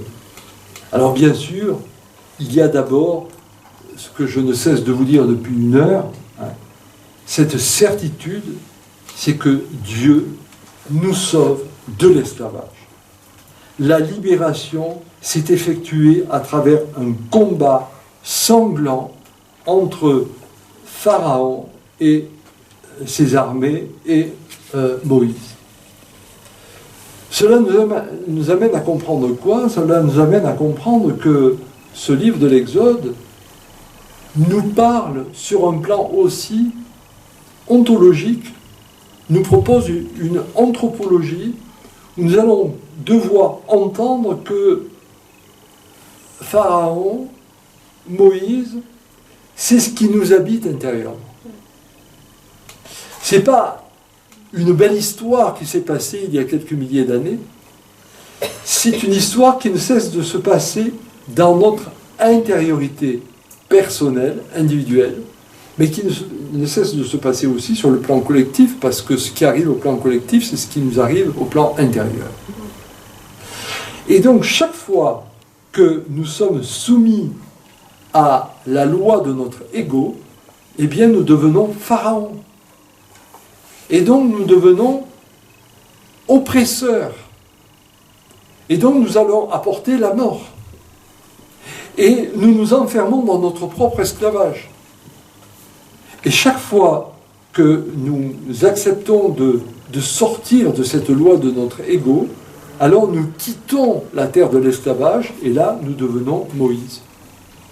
Et donc, en entendant cela, ce récit de l'Exode est vraiment ce récit qui nous raconte une histoire de sortie. Il faut que nous sortions de nos enfermements. C'est le premier point. Deuxième point, à comprendre du point de vue théologique dans ce livre de l'Exode, c'est que ce livre de l'Exode témoigne d'un Dieu qui accompagne son peuple. Ça, c'est extraordinaire. Non seulement il vient, à travers Moïse, chercher son représentant pour conduire ce peuple qui ne demandait rien, qui était là, abruti, à piétiner des briques à Pharaon, et lui dire « Eh oh, réveille-toi, et là, je vais te mener vers la terre où coulera le lait et le miel. » Mais le peuple n'avait rien demandé. Hein. Donc il y a une initiative de Dieu. Et là, c'est très intéressant, c'est qu'on s'aperçoit qu'avant de recevoir la loi, il y a cette initiative divine on va dire qu'il y a un acte premier, et l'acte premier, c'est la présence de Dieu dans l'histoire. Là, ça devient alors plus intéressant du point de vue théologique. Pourquoi? Parce qu'on entre vraiment dans ce qu'on appelle le mystère de l'incarnation. Mystère de l'incarnation qui, pour nous chrétiens, va trouver son point d'orgue dans la personne de Yeshua, puisque Yeshua, nous le confessons comme tel. Après, on peut le croire ou ne pas le croire, mais nous le confessons en tant que chrétiens. Yeshua est le visage de Dieu parmi nous, donc l'incarnation du divin, vrai Dieu, vrai homme, 451, le concile de Chalcédoine, rappelez-vous, je vous le cite souvent. Bien, mais cette incarnation, elle commence déjà dans cet événement de l'Exode, puisque Dieu s'inscrit dans l'histoire des hommes. Et là, on a vraiment un acte qui, à la fois, est transcendant, mais qui est immanent. C'est pas un Dieu lointain, un Dieu éthéré. C'est un Dieu qui prend fait et cause pour la vie en ce temps de l'histoire. Donc on n'est pas là à parler des vierges qu'on trouvera un jour dans le ciel ou je ne sais trop quoi. Non, non, c'est aujourd'hui. C'est aujourd'hui le temps de l'enfer ou c'est aujourd'hui le temps du paradis. C'est aujourd'hui que ça se vit. C'est aujourd'hui l'enjeu. Aujourd'hui, le temps de Dieu. Et là, tout ce qui va être donné ensuite, donc la traversée de la mer Rouge à pied sec, la traversée du désert, la réception de la loi, mais aussi la manne reçue au désert, manou, qu'est-ce que c'est? C'est une espèce de pain résineux. Bon, on n'a pas trop envie, parce qu'on préférait les viandes grasses. Bon. Mais enfin, ça nous permet de survivre, donc très bien. Puis après, il y a l'eau qui coule du rocher. Autant d'éléments qui, en réalité, montrent donc qu'il y a un compagnonnage de Dieu. Et là, nous avons donc la théologie de l'incarnation qui apparaît, et nous avons aussi une théologie qu'on pourrait appeler de l'Esprit Saint, une théologie pneumatique, si je dois employer des grands mots, c'est-à-dire que nous sommes constamment accompagnés par le souffle divin. Et ceci sera attesté par ce qu'on va appeler l'arche d'alliance et le tabernacle. Autrement dit, l'arche d'alliance, Dieu chemine avec son peuple. Et là où ça va devenir catastrophique, c'est le moment où le peuple va vouloir enfermer Dieu en un lieu, ce sera le temple. Et la destruction du temple, c'est une manière de dire, désormais, le nouveau temple, il est en vous. Et c'est saint Paul qui dira, vous êtes le temple de Dieu. À partir du Christ, chaque personne devient le temple de Dieu, et non pas un lieu précis. Voilà. Et en tout cas, donc, on a déjà ces prémices-là, dans ce livre de l'Exode, c'est-à-dire que réellement, la présence de Dieu se fait dans ce cheminement, dans ce mouvement, dans ce compagnonnage. Vous voyez, il y a beaucoup de choses qui sont quand même détricotées de nos croyances anciennes, de notre catéchisme de la petite enfance. Autre élément aussi qui apparaît dans ce livre de l'Exode, alors ça peut un peu nous gêner, hein, c'est le Dieu jaloux. C'est le Dieu jaloux parce que c'est un Dieu qui rappelle qu'il n'y a pas d'autre Dieu que lui, et donc ce sera le combat par rapport au veau d'or, mais ensuite ça va conduire à tout le combat de Dieu par rapport au Baal, les fausses divinités. Mais en fait, ce qu'il faut comprendre dans cette notion du Dieu jaloux, c'est pas une jalousie comme nous pourrions être jaloux nous, c'est pour nous ramener au sens de l'un. Vous savez, le livre du Deutéronome, chapitre 6, dit « Tu aimeras ton Dieu ». Alors on le traduit par « Tu aimeras ton Dieu, il est l'unique ». Mais c'est très mal traduit, c'est pas l'unique dans le sens « c'est le mien » et pas le tien. C'est pas l'unique, c'est l'un. Et l'un, cela veut dire que nous sommes faits pour nous unifier parce que nous sommes de la même source, de l'unique source. Et donc on peut être jaune, blanc, noir, on peut être musulman, on peut être chrétien, on peut être bouddhiste, on peut être je ne sais trop quoi. Nous sommes tous de la même source. Et donc cette réalité du Dieu unique, il faut vraiment que nous l'entendions dans ce sens. Ce n'est pas la jalousie d'un Dieu par rapport à d'autres dieux, mais c'est l'affirmation du Dieu un qui nous veut un. Et là alors, nous retrouvons quoi? Nous retrouvons, rappelez-vous, c'est un verset que je vous cite souvent, le livre de la Genèse, chapitre 1er, verset 27, Dieu créa l'homme à son image, à l'image de Dieu il le créa, mâle et femelle il les créa. Et là vous avez tout. Vous avez tout. Pourquoi? Dieu créa l'homme à son image, à l'image de Dieu il le créa. Vous avez l'unité. Mâle et femelle il les créa, vous avez la pluralité et vous avez l'altérité. Il les créa, pluralité, mâle et femelle, altérité. Voilà. Donc l'unité passe par la pluralité, l'unité passe par la diversité, l'altérité, mais l'altérité et la diversité ne doivent pas nous faire oublier que nous sommes un. Et donc, quand par exemple on veut célébrer la semaine de l'unité des chrétiens, c'est pas de dire on va tous se mélanger et puis le monde est beau, le monde est gentil, c'est pas ça. C'est de nous rappeler que nous sommes faits pour ce un du Dieu un qui dit l'homme un, qui dit la création une. Voilà. Donc ceci est très important. Et enfin, dernier élément, donc qu'on pourrait souligner ici, c'est que la loi ne précède pas l'acte de libération, mais la loi suit l'acte de libération. Autrement dit, la loi n'est importante que s'il y a un processus de libération. Et là, si vous entendez bien cela, mes amis, ça veut dire que pour nous chrétiens aujourd'hui, l'évangile ne peut avoir de sens que si nous sommes sur un chemin de conscience pour aller dans une quête de liberté. Si nous n'avons pas le désir d'être vivants, d'être libres, d'être libérés, l'évangile ne résonnera pas à nos oreilles. Parce que ce qui est premier, c'est vraiment avoir cette conscience d'un besoin de sortir de nos esclavages. Et donc ça veut dire que réellement, l'expérience de l'Exode, c'est une expérience qui est proposée à tout le genre humain. Ce n'est pas une expérience qui est proposée aux Juifs ou aux chrétiens.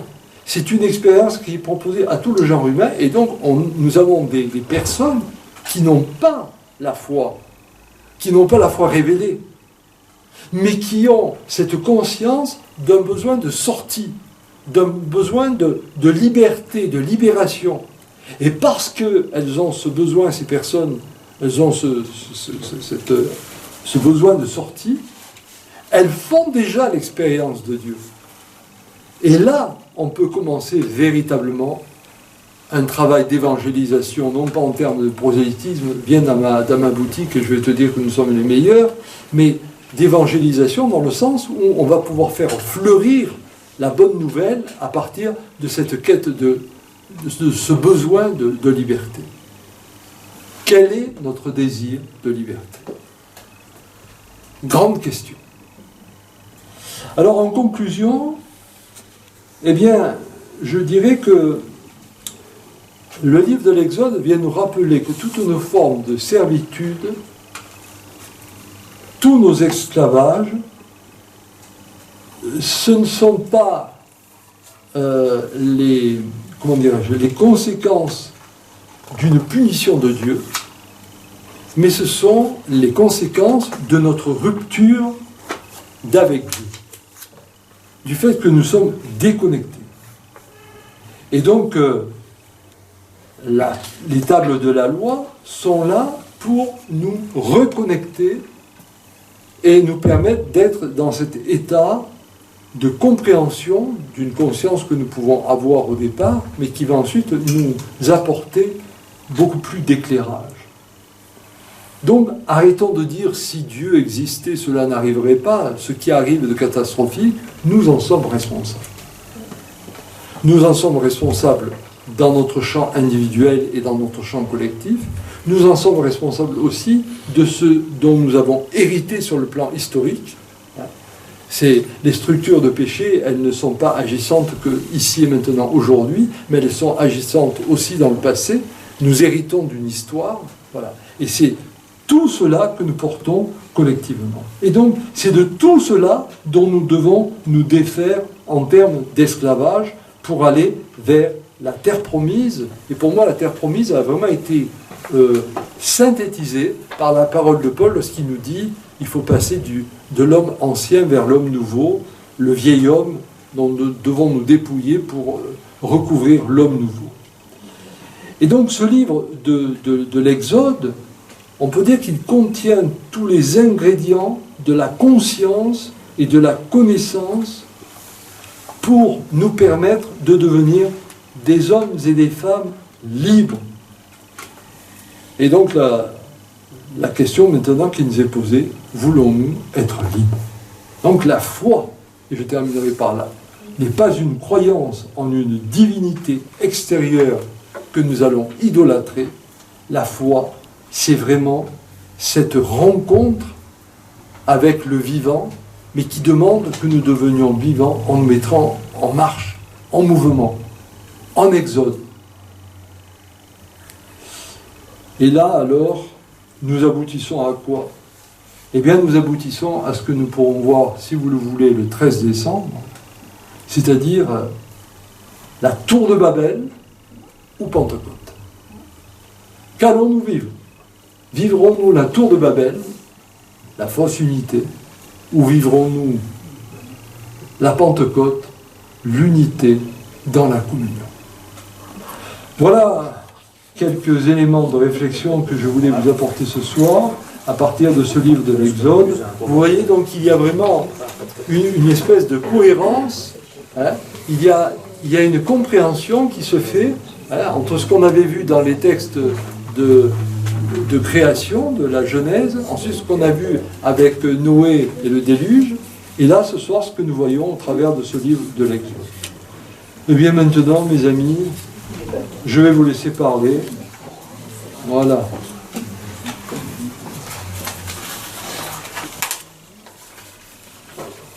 Louis, tu as l'air écrasé. Ça va? Tu as l'air tout malheureux. Je demandais si on pouvait sortir. Mais vous pouvez sortir si vous voulez. Alors, Jacques se met debout, tu veux prendre la parole? Tu sors. Oui, je veux bien dire quelque chose de ce que Oui, je t'en prie. que c'est très difficile parce qu'il y a tellement de richesse dans tout ce que tu viens de nous donner. En tout cas, c'est très porteur d'espoir. Par contre, je pense que l'Égypte figure quand même, et ce temps d'esclavage, figure quand même quelque chose qu'on a du mal à quitter, puisque c'est du connu, c'est du rassurant, tu l'as dit tout à l'heure, il y a la viande grasse, c'est déjà tout mâché, tout préparé pour nous, il n'y a pas d'initiative à prendre, il n'y a qu'à suivre ce qui nous est dit de faire. Et donc c'est une libération de liens très très forts. L'Exode, c'est quelque chose qu'on voit bien d'ailleurs dans la traversée du désert et tous les doutes qu'ont traversé ce peuple, qu'a traversé ce peuple, à quel point c'est difficile donc pour le peuple juif, mais on peut dire aussi pour chacun de nous, de se mettre en exode de ces liens, et rien que d'y penser, ça peut générer des grandes peurs. Je pense vraiment que pour tout un chacun, c'est vrai que c'est quelque chose qu'on va vivre au quotidien. Et comme tu dis déjà, le premier endroit de l'Égypte et de cette terre-là, c'est notre moi, notre petit moi auquel on s'accroche très fortement et qui est, au moins, on a très peur de et ça vers un inconnu. Voilà. Mais l'inconnu, c'est tout ce qui nous attend de beau dans le monde, et effectivement, il faut y aller. Et peut-être qu'il faut y aller tous les jours et souvent à chaque instant de la vie. Et puis, je juste pour illustrer ce temps d'exode, on peut parler de ce que nous vivons évidemment toute la vie au fur et à mesure de nos métamorphoses, et notamment de l'enfance, quand il s'agit de sortir de l'enfance, pour tous ces adolescents, une pensée pour eux, parce qu'ils vivent véritablement cet exode, physiquement, moralement, psychologiquement, pour quitter les dieux veaux d'or que représentaient les parents, pour aller vers eux-mêmes. Voilà, un peu tout ça. En tout cas, merci pour ces belles paroles. Merci. Oui. Merci pour cette conférence. J'ai pas mal de remarques, je vais essayer de ne pas au monopoliser le temps. Une première interrogation, c'est de... j'ai bien compris cette notion de sortir de la dualité, mais finalement quand on est enfermé en Égypte, qu'on n'a pas encore conscience du coup de cette possibilité d'un cheminement intérieur et d'une sortie de l'Égypte, on va sortir de la dualité en fait de l'Égypte par une autre dualité, c'est-à-dire par la prise de conscience qu'il y a un autre pôle que celui, le pôle ténèbres. Donc ça m'interroge un petit peu, c'est-à-dire que je vais me servir d'une forme de dualité pour sortir d'une dualité plus ancienne, mais on reste quand même dans une forme de dualité. Après, peut-être que ce chemin de l'un me fera vivre l'expérience d'une non-dualité, mais dans un premier temps, il y a quand même cette expérience, cette dualité qui me permet de sortir d'une dualité plus profonde. Une deuxième remarque, c'est par rapport au serpent d'airain. Je m'attendais à avoir une petite voilà, parce qu'ils sont morts par des serpents horizontaux, et c'est un serpent vertical qui les sauve, donc il y a aussi, à mon avis, des choses très riches à comprendre là-dessus, et je pense que vous avez plein de choses à dire là-dessus. Et aussi, ça m'a fait penser, cette conférence, au livre qu'a écrit Salomon, c'est-à-dire qu'il y a une progression, quand on regarde l'Ecclésiaste, qui est justement ce désarroi devant la possibilité de trouver du sens et un fondement au monde par l'intellect. Et après, la progression qu'il peut y avoir avec la sagesse de Salomon qui va retrouver le mystère du Iliade, de l'existence et la gratitude qu'on peut avoir par rapport à ce cadeau qui nous est fait, et de retrouver du coup cette gratitude et peut-être cette ébauche de connexion, de reconnexion avec l'un, et le cantique des cantiques derrière qui couronne tout ça. Voilà, je m'arrête et cette petite question. Merci, nous avons quelqu'un de très érudit dans ces textes. Alors, je ne suis pas tout à fait d'accord avec vous, enfin, je suis d'accord avec vous, mais en partie, pour la question de la dualité. Oui, on risque de passer d'une dualité à une autre dualité si le peuple sauvé est en quête d'une terre promise qu'il va matérialiser. Et justement, toute la question qui va être posée dans l'histoire d'Israël, c'est est-ce que la terre promise, c'est la terre de Canaan, ou est-ce que la terre promise, c'est la terre où on cherche, on marche avec Dieu? L'histoire de l'Arche d'Alliance. Et à partir du moment où on marche avec Dieu, on n'est plus dans la dualité, parce qu'il n'y a pas un avant, il n'y a pas un après, il y a. C'est le fameux « je suis ». À partir du moment où Israël va confondre la terre promise avec la terre de Canaan, là effectivement on entre dans une nouvelle dualité, c'est-à-dire qu'on est passé d'une maison de servitude à une terre que l'on dit de liberté, mais cette terre sera d'une liberté très relative.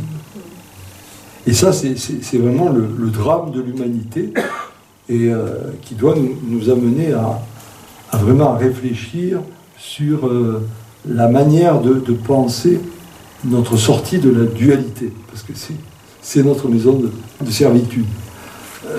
Et je le rappelle souvent, c'est très intéressant de voir que l'exégète Chouraki, les fameuses béatitudes de Jésus, qu'on a traduit par heureux les pauvres de cœur, heureux les doux, heureux les miséricordieux, etc., il les traduit par en marche les miséricordieux, en marche les doux, en marche les artisans de justice et de paix. Autrement dit, la paix, la justice, la douceur, etc., ce ne sont pas des réalités posées comme cela, mais c'est un processus d'appropriation. Donc, si tu veux la paix, si tu veux la justice, mets-toi en mouvement, mets-toi en marche. Et donc, la question de la dualité, elle est toujours, est-ce que je vais mettre à l'extérieur ou est-ce que je vais m'approprier la parole? Donc, c'est tout le thème aussi de l'incarnation, etc. Voilà. Je suis d'accord avec vous, mais c'est simplement cette précision que je voulais quand même apporter par rapport à ça. Alors après, c'est vrai, parce que bon, le texte est d'une richesse inouïe, donc en une soirée, je ne peux pas tout dire. Alors le rapport entre le serpent d'airain et le serpent traditionnel, oui. C'est-à-dire qu'en fait, le serpent, par définition, c'est ce qui rampe. Donc on retrouve là toute la notion de l'adama, hein, puisque Ish et Isha surviennent après le processus de l'Adama. Il faut passer de Adama à Eva, donc passer de l'état de confusion à l'état de vivant. Et pour ce faire, donc, il va y avoir ce déploiement de Ish et Isha. Voilà. Et donc, c'est pas simplement la femme qui sort de la côte de l'homme, mais on doit surgir de l'autre côté. Donc, il y a tout ce rapport d'altérité qui se fait. Voilà. Et donc, parler du serpent d'airain, c'est parler de ce qui vient faire le contresens par rapport à tout ce qui va nous faire plonger dans l'état d'Adama à nouveau, c'est-à-dire qu'on retombe dans l'état de confusion. Et le serpent d'airain, c'est vraiment celui qui va nous étirer, donc qui va nous remettre debout, en situation de vivant. Et du coup, dans le Nouveau Testament, il y aura une comparaison qui sera faite entre le serpent d'airain et la croix, qui devient le signe de l'homme debout, pas de l'homme crucifié, comme on le voit dans nos églises, où on est toujours en train de montrer un homme sanguinolent sur une croix. Non, c'est l'homme debout, qui a vaincu la mort et qui veut vaincre toutes les formes de mort. Et enfin, oui, effectivement, on a, dans les livres que vous avez cités, on a une espèce de progression pour arriver jusqu'à cet état de la sagesse. Alors là, après, il y aurait beaucoup à dire, mais effectivement, la sagesse, c'est ce moment où on devient capable d'être dans cette conscience de cette gratuité de la vie, de cette gratuité de la beauté, de la bonté, devant laquelle donc on est appelé à rendre grâce. C'est un peu, je le dis rapidement, mais c'est un peu ça. Mais merci pour votre intervention, c'est très très bien. Oui, Marion. Mais en termes de liberté, en fait, ça s'arrête où la liberté? Parce que s'il y avait que quand c'est que libre, mais de quoi? Parce que s'il n'y a pas de règles, s'il n'y a pas des choses en fait qui sont interdites, ça serait l'anarchie, non, mon père? Tout à fait, tout à fait. Il n'y a pas de liberté sans interdit. Je suis tout à fait d'accord. Et justement, l'interdit a été posé dans la Bible, dans le deuxième chapitre de la Genèse, quand Dieu dit « Vous ne mangerez pas le fruit de l'arbre de la connaissance du bien et du mal, sinon vous mourrez ». Ça, c'est l'interdit primordial. Ce n'est pas le refus de la connaissance. C'est l'interdit de vouloir prétendre connaître le bien et le mal. Autrement dit, l'homme se prend pour Dieu. C'est prétentieux, quoi. C'est ça, c'est cet état prétentieux. Et à partir de là, donc, on entre dans un processus mortifère. Donc, être libre, c'est pas dire je fais ce que je veux. C'est pas ça, être libre. Être libre, c'est justement accepter que je dois chercher, mais que je ne peux pas tout maîtriser. Et que je dois m'en remettre à un autre. Donc, c'est ça qui est intéressant, c'est l'acte de transcendance, c'est travailler en ce monde tout en acceptant cette humilité de s'en remettre à. Et là, bon, vous savez que je l'aime pas trop, un personnage comme Elon Musk, bon ben voilà, c'est le genre de personnage qui s'imagine que on peut tout par soi-même. C'est le problème de tout le transhumanisme aujourd'hui. Or, nous avons à connaître, et ça c'est un don de Dieu, tout ce que nous allons connaître, c'est le déploiement de l'intelligence humaine, et par ce déploiement, nous déployons la création que Dieu a voulu. Ça, c'est évident. À condition de ne jamais oublier la finalité, c'est-à-dire ce qu'on va appeler le bien commun, mais ce n'est pas le bien commun au sens de l'intérêt général, mais le bien commun dans le sens retrouver la source. Et donc, être libre, c'est répondre à l'appel qui nous est lancé. Donc, je me mets en mouvement pour chercher à comprendre, à construire, à condition de répondre à un appel et de ne pas me croire le tout-puissant par moi-même. Et là, la liberté, c'est vraiment quelque chose qui va nous mettre face à un choix. Est libre celui qui répond à l'appel. Si je ne réponds pas à l'appel, je ne suis pas libre. Mais, comme je le disais précédemment, vous avez des êtres qui n'ont pas du tout la foi dans le révélé et qui pourtant sont libres parce qu'ils ont fait le choix de répondre à l'appel de leur conscience. Voilà. Du coup, de faire le bien et d'être libre et de ne pas avoir des personnes qui bloquent, comme dans l'esclavage, dans le péché. Donc, quelqu'un qui est libre, normalement, c'est ça, non? C'est ça, en gros, c'est ça. Ah non, je ne suis pas trop littéraire, chez Pimpon, excusez-moi. Voilà. Mais je parle naturellement, simplement, en fait. Non, mais c'est bien, c'est bien. Tout ça pour s'exprimer. Oui. Excusez-moi, et un homme debout? Mettez-vous debout pour me parler de l'homme debout. Mais c'est Alors, une femme. Vous pourriez m'expliquer ce que vous entendez par un homme debout? Vaste question. Sur le retour à l'un? Oui, c'est en lien, c'est en lien avec le retour à l'un. Oui.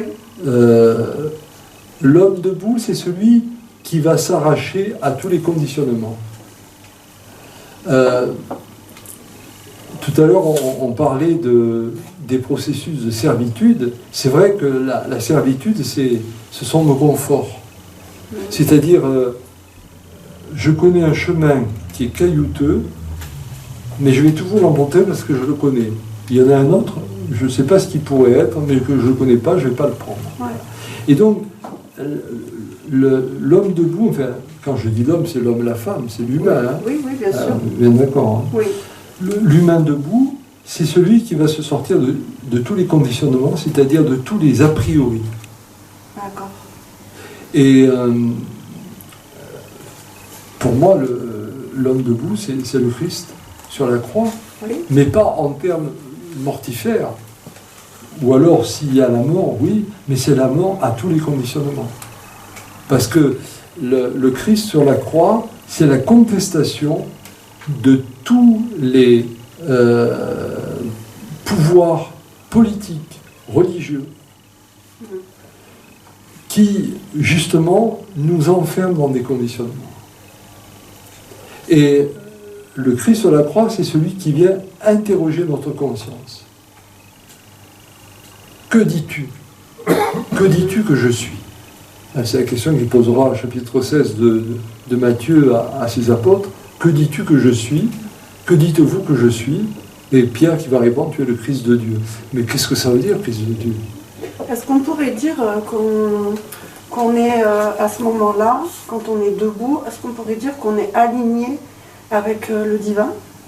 Oui, d'une certaine manière. À ce moment-là précis. Oui. C'est finalement le fameux thème de l'Orient.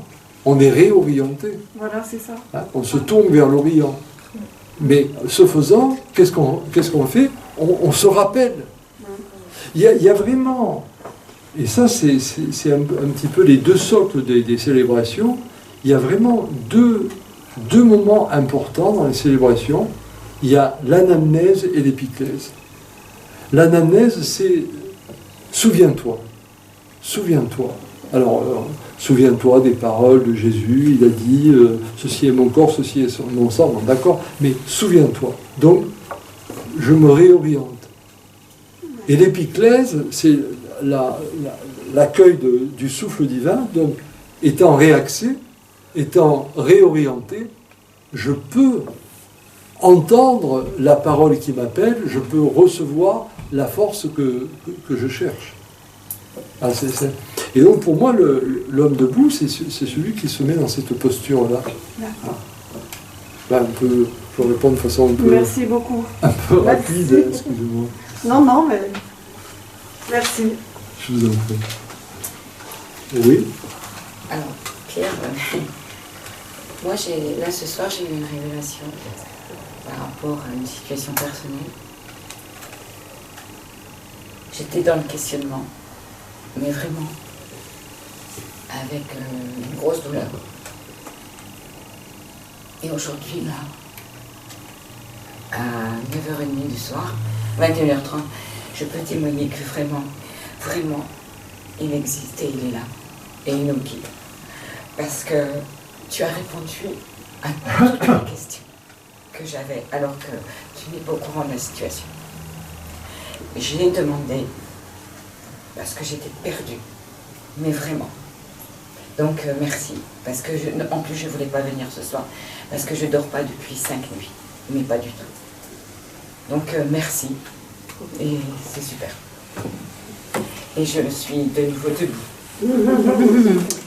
Ben, écoute, merci pour ton témoignage, mais moi j'y suis pour rien, c'est ce qui est passé. Voilà, et voilà. Il m'a répondu.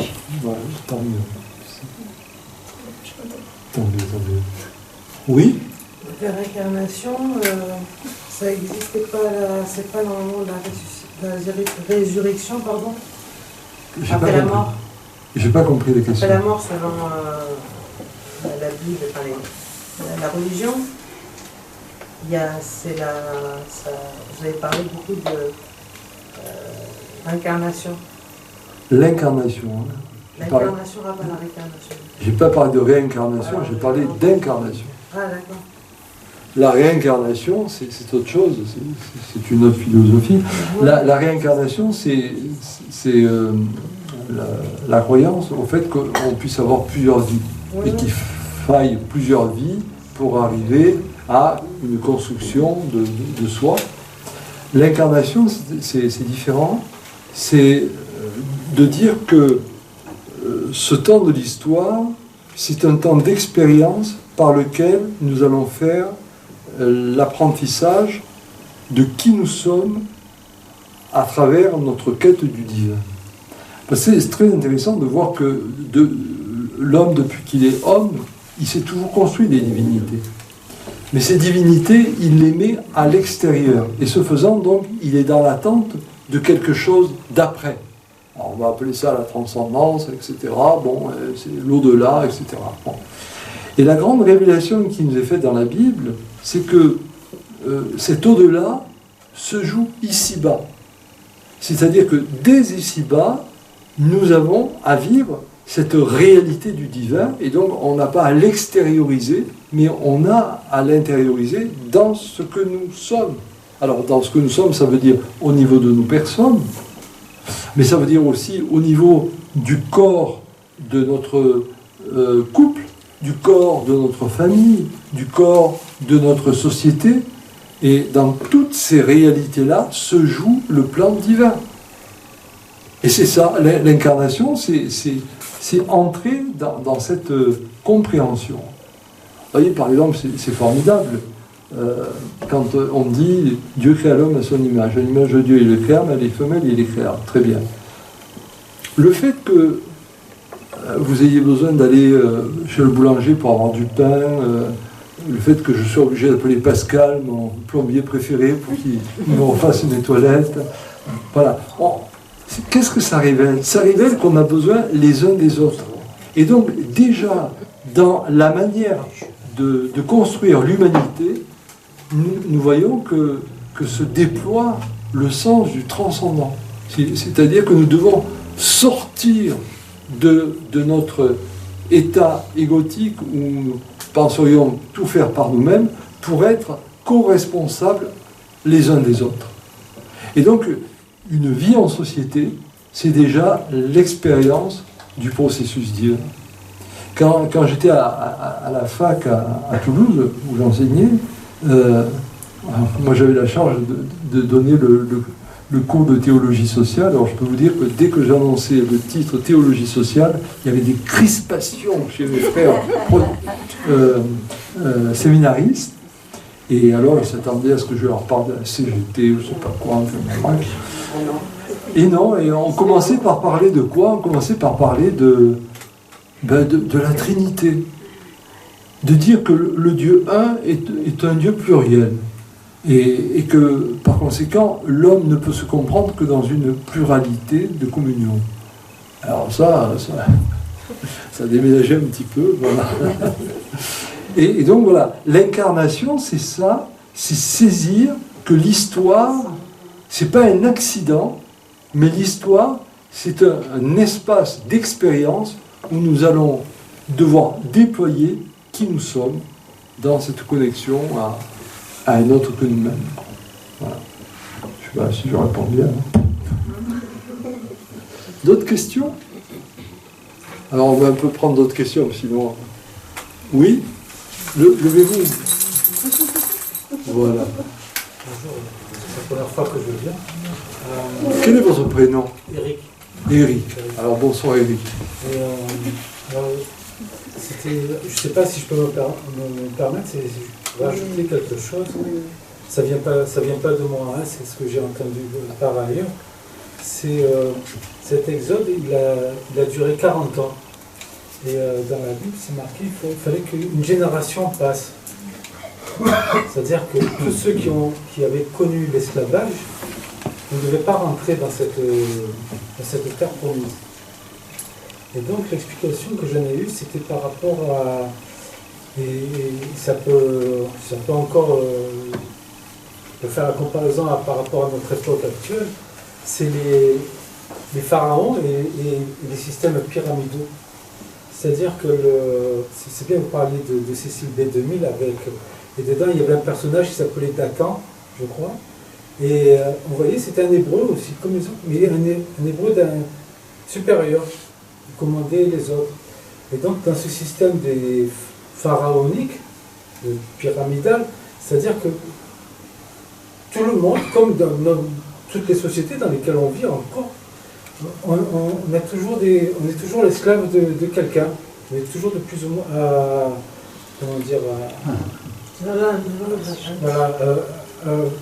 plus ou moins une grande échelle. Et donc, cette explication que j'avais eue, c'était qu'il fallait que pas une seule personne qui ait connu ce système ne rentre dans terre promise. On va dire que tous ceux qui rentraient soient neufs, et pour moi, je rajoutais, qui ait connu l'égalité par rapport à cet homme, ne serait-ce que la nourriture, et pour vraiment,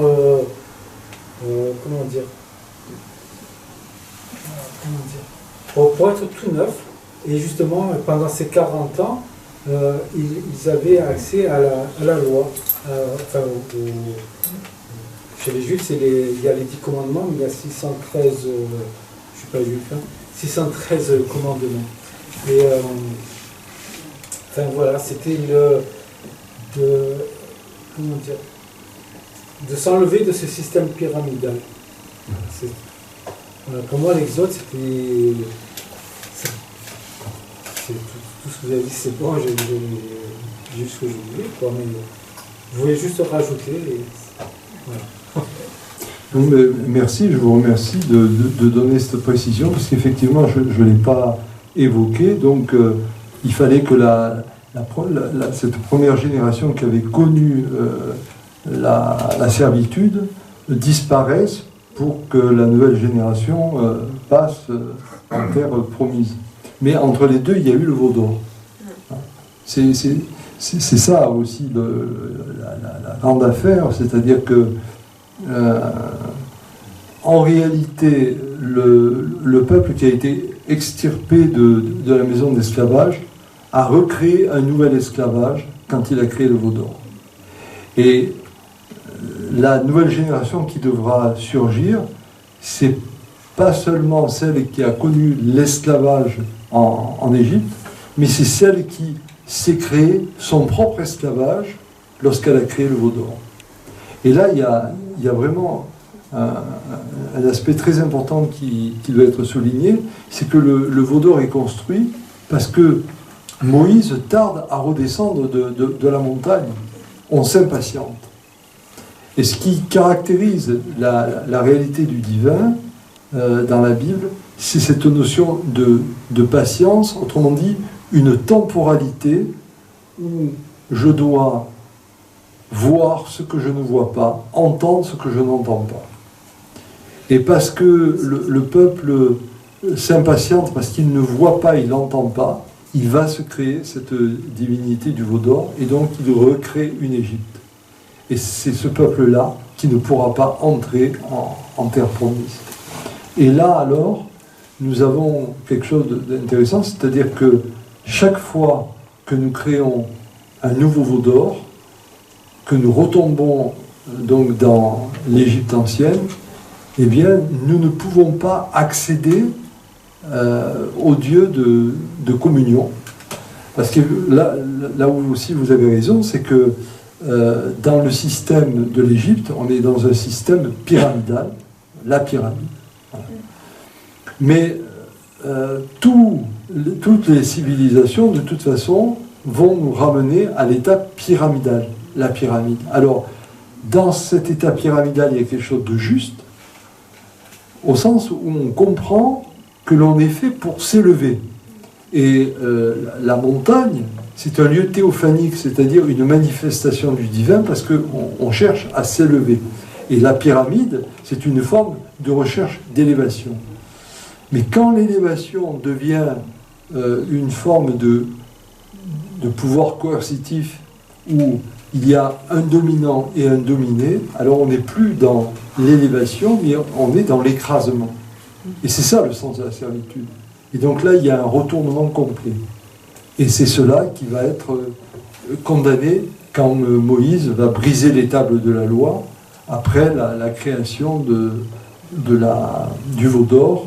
Et donc, il va falloir que ce peuple disparaisse pour apparaître un nouveau peuple. Mais en fait, cette disparition, il faut bien comprendre que c'est le sens de « nous devons mourir à cet ancien ». Parce que si nous scindons l'histoire de l'Égypte et l'histoire de la terre promise, nous serons toujours dans des illusions où nous allons créer de nouveaux veaux d'or. Il ne faut jamais oublier que nous portons la trace de l'Égypte, la trace de cette servitude, de cet esclavage. Mais en tout cas, je vous remercie de votre précision. Oui? Alors, oui, vous vouliez intervenir? Il était debout, monsieur. Allez-y. Je voulais juste rajouter parce qu'il y avait par rapport à cet épisode, l'idolâtrie, donc c'est l'idolâtrie du veau d'or, et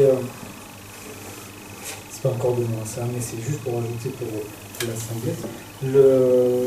Ce qui s'est passé, c'est que il y avait 12 tribus, mais en fait il y en avait une 13e, c'était les tribus des Lévites, c'est ceux qui étaient les prêtres et tout ça. Et en fait, je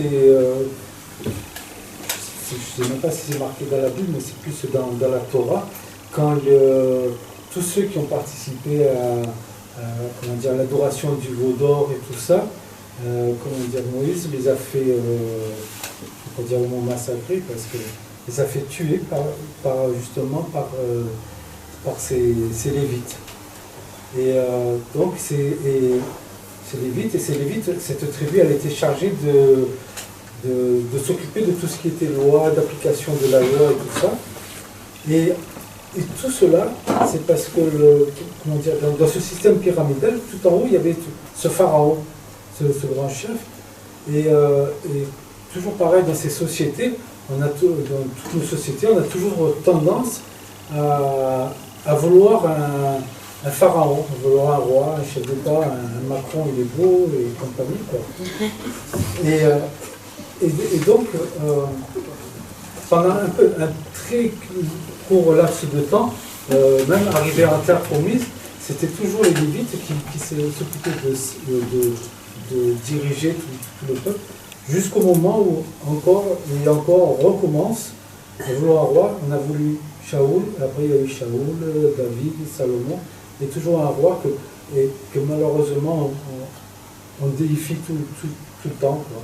Et ce truc de l'idolâtrie, à vouloir toujours... j'arrête. Non, mais c'est bien, c'est intéressant.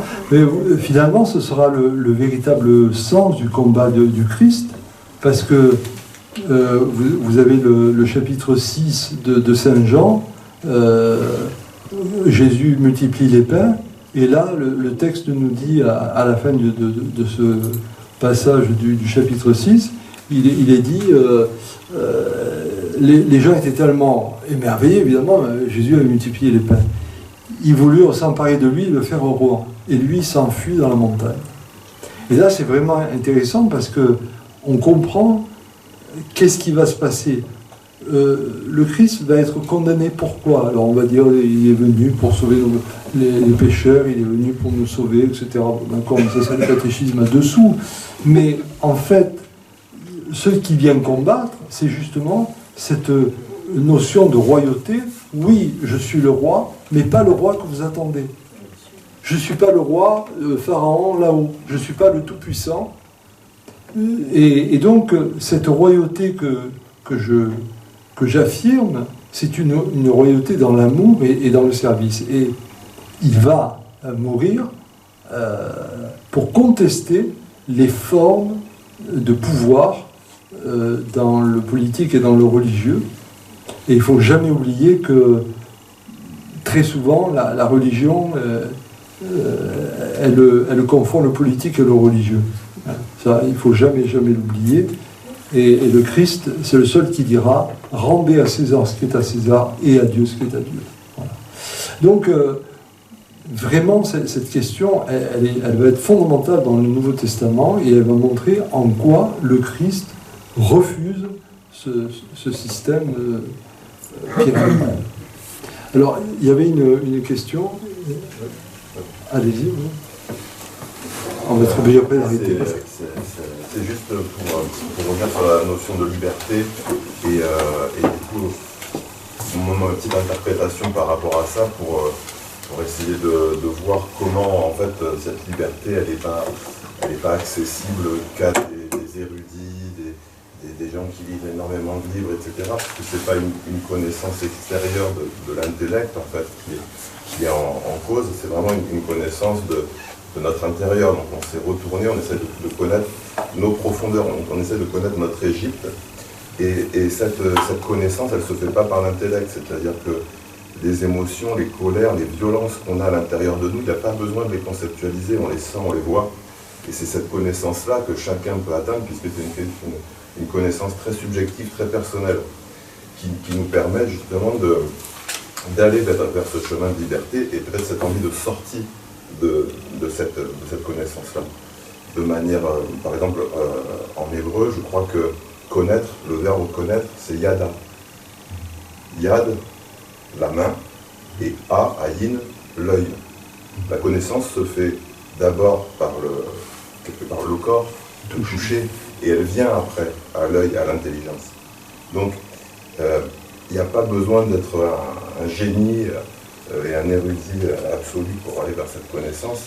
Elle se fait dans sa terre, en fait, dans sa corporéité, je ne sais pas si on peut dire. Corporéité. Voilà, j'ai dit. Merci. Alors, on finit avec toi. Je voulais juste apporter une petite précision pour rebondir sur ce que disait Eric.